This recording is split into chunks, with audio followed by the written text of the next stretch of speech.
তৃতীয় শ্রেণীর বিজ্ঞান বই নিয়ে ধারাবাহিকভাবে তোমাদের সাথে আলোচনা করছিলাম। তার ধারাবাহিকতা এখন তোমাদের সাথে 17 নম্বর পৃষ্ঠা থেকে আলোচনা করব। 4 নম্বর, মেরুদণ্ডীয় প্রাণীর শ্রেণীবিভাগ।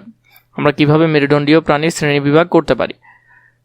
প্রাণীকে মেরুদণ্ডীয় ও অমেরুদণ্ডীয় এই দুই শ্রেণীতে ভাগ করা যায়। প্রাণীকে কিভাবে ভাগ করা যায়? এই দুই ভাগে ভাগ করা যায়। কিন্তু মেরুদণ্ডীয় প্রাণীকে কি আর অন্য কোনোভাবে ভাগ করা যায়? মানে মেরুদণ্ড প্রাণীকে কি আমরা অন্য কোনোভাবে ভাগ করতে পারি?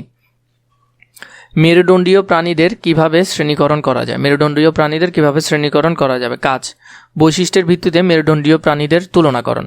বৈশিষ্ট্যের ভিত্তিতে আমরা আলাদা আলাদা করব। যা করতে হবে, নিচের ছকের মতো করে খাতায় একটি ছক তৈরি করি। এখানে ছকটা সুন্দর করে খাতায় করবে। বৈশিষ্ট্য, মাছ, ব্যাঙ, টিকটিকি, মুরগি, কুকুর এগুলা কিভাবে চলাচল করে। তো মাছ তার পাখনা দিয়ে চলাচল করে, ব্যাঙ তার পা দিয়ে, টিকটিকি পা দিয়ে, মুরগি পা দিয়ে, কুকুর পা দিয়ে। তো আমরা এগুলো সুন্দর করে পূরণ করব। তাহলে আমরা যদি এখানে ওদের বৈশিষ্ট্যগুলো দেখি কিভাবে চলাচল করে। মাছ পাখনা দিয়ে সাঁতার কাটে, এরপরে ব্যাঙ হলো লাফিয়ে লাফিয়ে সাঁতার কাটে বা চলে, টিকটিকি হেঁটে ও দেওয়ালে বেয়ে চলে, মুরগি 2 পায়ে বা হেঁটে ও দৌড়ায়, কুকুর 4 পায়ে হাঁটে ও দৌড়ায়। কোথায় বাস করে? মাছ পানিতে বাস করে, ব্যাঙ জল এবং স্থল 2 জায়গায় বাস করে, টিকটিকি দেয়াল ও গাছ এই 2 জায়গায় বাস করে, মুরগি স্থলে বাস করে, কুকুর স্থলে বাস করে। দেহ কি দ্বারা আবৃত? মাছের দেহ আঁশ দ্বারা আবৃত, ব্যাঙের দেহ মসৃণ ভেজা ত্বক আছে, টিকটিকি শুষ্ক আঁশযুক্ত ত্বক এবং মুরগি হলো পালক দ্বারা, কুকুর হলো লোম দ্বারা আবৃত। ডিম পাড়ে নাকি বাচ্চা দেয়? মাছ ডিম পাড়ে, ব্যাঙ ডিম পাড়ে, টিকটিকিও ডিম পাড়ে, মুরগিও ডিম পাড়ে, কুকুর ডিরেক্ট বাচ্চা জন্ম দেয়। তো এখান থেকে তোমরা এই 4টা চাইলে খাতায়ও লিখতে পারো, অথবা এখানে যে বক্সটা দিয়েছে সেটাও পূরণ করতে পারো। নিচের ছকগুলো দেখে প্রাণীগুলোর বৈশিষ্ট্য মনোযোগ সহকারে লক্ষ্য করি এবং বৈশিষ্ট্যের ভিত্তিতে ছকটি পূরণ করি।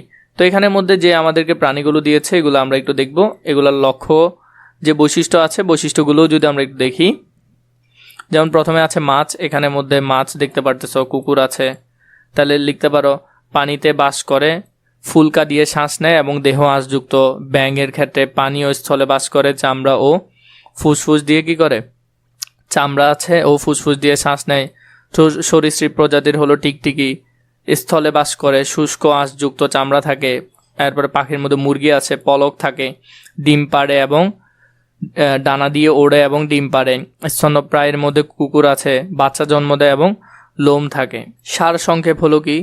বৈশিষ্ট্যের ভিত্তিতে মেরুদণ্ডীয় প্রাণীদের বিভিন্ন দলে ও শ্রেণীতে ভাগ করা যায়। মেরুদণ্ডীয় প্রাণী সম্পর্কে আরও কিছু জানি। বিভিন্ন বৈশিষ্ট্যের ভিত্তিতে মেরুদণ্ডীয় প্রাণীদের 5টি দলে ভাগ করা যায়, যেমন মাছ, উভয়চর, সরীসৃপ, পাখি ও স্তন্যপায়ী। এই 5 শ্রেণীতে ভাগ করা যায়। খুবই গুরুত্বপূর্ণ, এটা ভালো করে দেখবে।